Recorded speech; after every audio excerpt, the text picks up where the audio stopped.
Hello, good morning dear student. Gayatri Vidya Mandir के YouTube channel पे आपका स्वागत है। आज अपन क्लास 9th विषय विज्ञान के चैप्टर नंबर 8 मोशन के अगले वाले क्वेश्चन करेंगे। अपन पिछले 4 लेक्चर के अंदर भी न्यूमेरिकल क्वेश्चन अभ्यास कर रहे थे।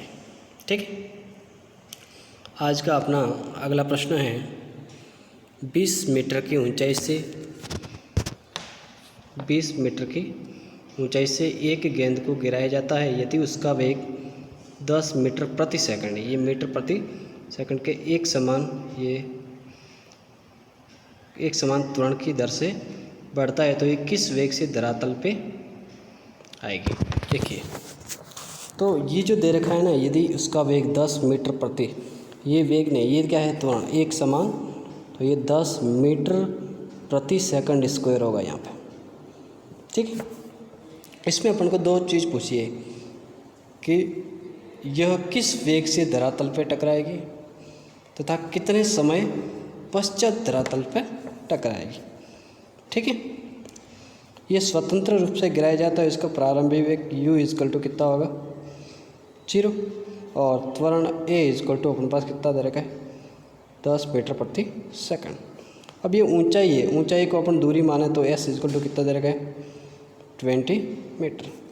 अपन को ज्ञात करा है अंतिम वेग और, ठीक है, अब समय और अंतिम वेग के लिए अपन गति के समीकरण लगाएंगे। इसमें अपन को क्या दे रखा है, दूरी दे रखी है, तो यहाँ से अपन समय आ जाएगा कि s बराबर ut plus half at square, ये दे रखा है 20, u ये 0 हो जाएगा, plus 1/2 into 10 into T square.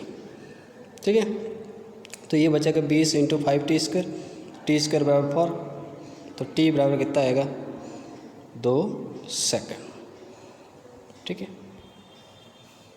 तो यहाँ से अपने पास कितने समय में कि t बराबर 2 सेकंड के अंदर अंदर वो अपने पास पहुँच जाएगी। ठीक है, और अंतिम वेग पूछा, अंतिम वेग के लिए अपने पास समीकरण है, गति का फर्स्ट समीकरण v बराबर u plus A T, v का मान ज्ञात करा, प्रारंभिक वेग u 0 प्लस a 10 इंटू 2, तो v कितना आ जाएगा 20 मीटर प्रति सेकंड। ठीक है, तो ये तो हो गया अपने पास बात किसकी, फर्स्ट क्वेश्चन। अब अगला क्वेश्चन ये है कि किसी कार को चाल समय ग्राफ चित्र में दर्शाया गया। किसी कार जो चल रही है उसका स्पीड और समय के साथ में ग्राफ है, कुछ ये दे रखा है। ठीक, ये इसका ग्राफ है। इसमें पूछा क्या है, पहले 4 सेकंड में कार द्वारा तय की गई दूरी और इस अवधि में कार द्वारा तय की गई दूरी को दर्शाइए। अब जानते हैं चाल, जो वीटी वक्र है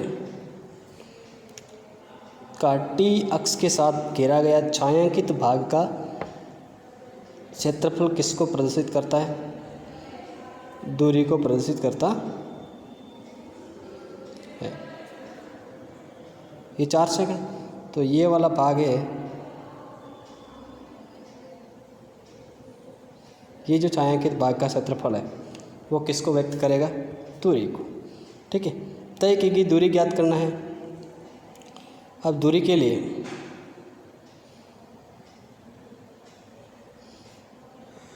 अपन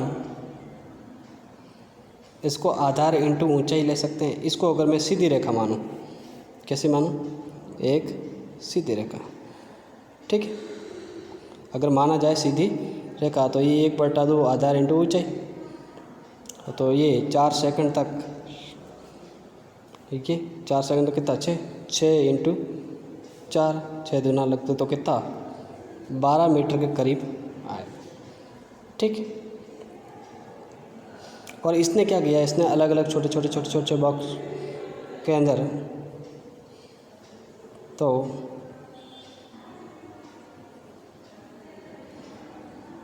इसने छोटे छोटे बॉक्स के अंदर इसको डिवाइड किया और प्रत्येक बॉक्स का उसने समय तथा उसको जोड़ दिया। ठीक, तो आप इसको देख के भी कर सकते हैं और अंदाजे से अगर ऑप्शनल होता तो। दूसरा क्वेश्चन ये था, इसमें क्या पूछा था कि ग्राफ का कौन सा भाग कार की एक समान गति को, एक समान गति का मतलब वेग है वो समय के साथ में नहीं बदल रहा है। तो इसका देखिए यहाँ से ये वाला भाग कि 6 और 10 सेकंड वाला ये वाला भाग कैसे एक कांस्टेंट लाइन है, तो जिसकी चाल है वो समय के साथ में परिवर्तित नहीं हो रही। ठीक, तो ये वाला भाग इसका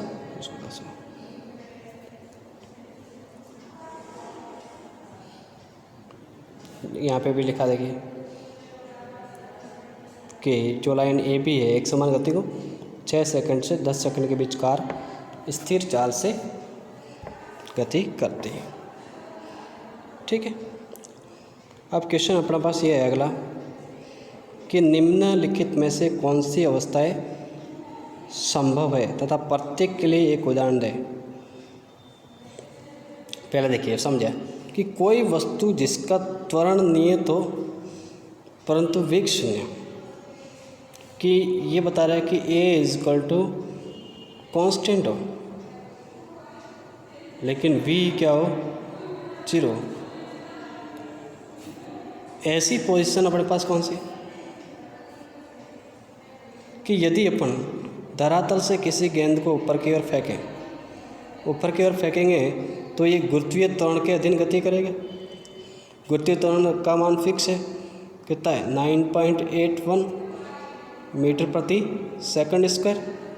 यहाँ पे अंतिम पोजीशन एक अधिकतम ऊंचाई पर जाकर रुक जाएगी, रुकने का वहाँ पर वेग क्या है 0, और उस दिन वेग 0 है लेकिन त्वरण नियत है। तो ये वाली पोजीशन है कि हाँ संभव है कि जब अपन किसी वस्तु को धरातल से ऊपर की ओर गुरुत्वाकर्षण बल के अंतर्गत गति करवाते हैं तो वह अधिकतम ऊंचाई की स्थिति पर उसका वेग 0 हो जाएगा लेकिन त्वरण कितना रहेगा 9.8।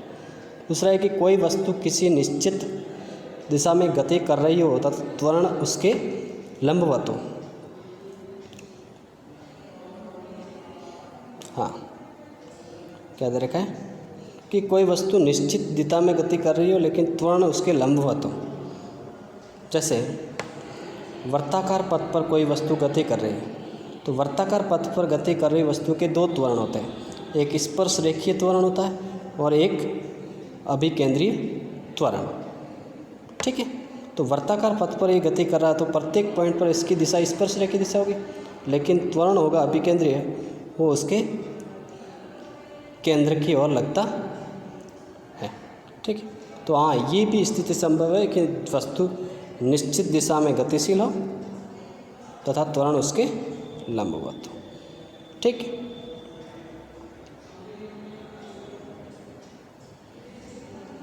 क्वेश्चन है अपने पास अगला कि एक कृत्रिम उपग्रह 42,200 किलोमीटर की त्रिज्या की वर्ताकार कक्षा में घूम रहा है। यदि वे 24 घंटे में पृथ्वी की परिक्रमा करता है तो उसकी चाल का परिक्रमण।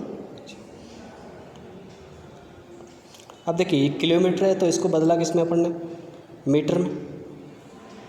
चले इसको समझें कि वर्ताकार पथ पर ऐसे गति कर रहा है और वो कितना समय लेता है 24 घंटे में एक परिक्रमा पूर्ण करता, तो उसकी चाल क्या होता है। चाल बराबर क्या होता है दूरी बटा समय। अब यहाँ से यहाँ तक कुल दूरी इसकी क्या कहलाती है परिधि। क्या कहलाती है परिधि, और परिधि कितनी होगी 2π × r। परिधि अपन समय t कितना 24 घंटा 24 घंटा। तो चाल बराबर v बराबर 2 × π 3.14 × r ये 42,250 × 1000 अपॉन ये 24 घंटे को 24 × 24 घंटे में 60 मिनट और प्रत्येक मिनट में 60 सेकंड। इसको जब करेंगे तो ये तो इसने किलोमीटर प्रति सेकंड में निकाले। ठीक है, तो लगभग कितनी आती है 3.0 7। ठीक है, तो इस लेक्चर के साथ में अपने क्लास 9th के ही कर रहे हैं अपन, क्लास के 8th चैप्टर के, 9th तो क्लास अपन को पता ही है, 8th चैप्टर है, अर्थात मोशन के क्वेश्चन अपने सारे कर दिए हैं। अब अगले लेक्चर के अंदर 9th चैप्टर के 9वें चैप्टर के अपन क्वेश्चन स्टार्ट करेंगे। ठीक है, तो आई होप आपको चीज़ें समझ में आएगी। आप घर जाकर आराम से अपने नोटबुक के अंदर क्वेश्चनों को उतार लेना, बुक में देखना, बुक में कौन से क्वेश्चन हैं उस क्वेश्चन आपको करने हैं। ठीक है, और ये क्वेश्चन को अपने पास एक और क्वेश्चन था जिसको हमने डब्बे के द्वारा ये डब्बा मान के हुए किया हुआ है, इस क्वेश्चन को आप विशेष ध्यान दें। ठीक है, चलिए धन्यवाद, आज के लिए इतना काफ़ी, अपना चैप्टर कंप्लीट हो गया। ओके।